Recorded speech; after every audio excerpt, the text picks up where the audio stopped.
परमेश्वरको उपस्थितिमा आज तपाईँहरूलाई रकमानी बोल्दैछु।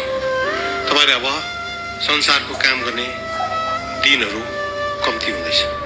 Don't work for the world. Pastor बाबु पास्टर आमा, अब संसारको बेसी काम नगर्नुहोस्।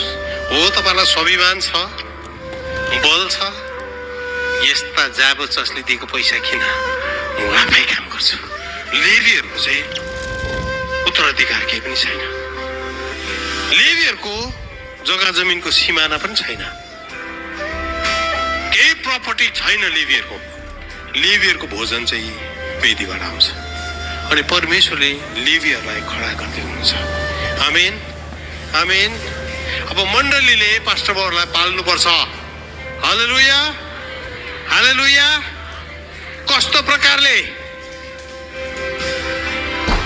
गोठाला र भेडाको सम्बन्ध हो पास्टर र चर्च, हो कि होइन?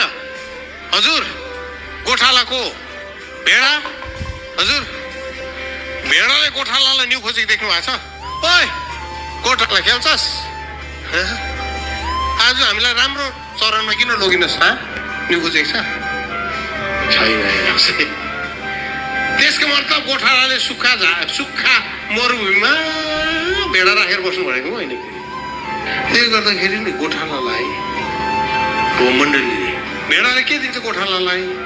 प्रकाशित के अरे हितोपदेशमा सानो मिठो लेखेको छ, तैँले तेरो भेडालाई स्याहार, भेडाको वास्ता गर, अनि तेरो भेडाले तँलाई खानको निम्ति मासु दिन्छ, अनि तेरो भेडाले तँलाई हिउँदोमा जाडो नहोस् भनिकन ऊन दिन्छ, अनि तैँले पिउनको निम्ति दुध अनि घिउ दिन्छ। कति मजाको कुरा छ। आमेन।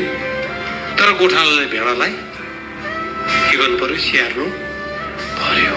हेर्नुहोस् है, मण्डली सानो छ भने ओके, 2-3 दिन तपाईँ काममा जाँदै त्यसरी गर्न सक्नुहुन्छ। यसलाई सेसी नगर्नुहोस् है, यसलाई सेसी नगर्नुहोस्। त्यो परमेश्वरको तरिका होइन।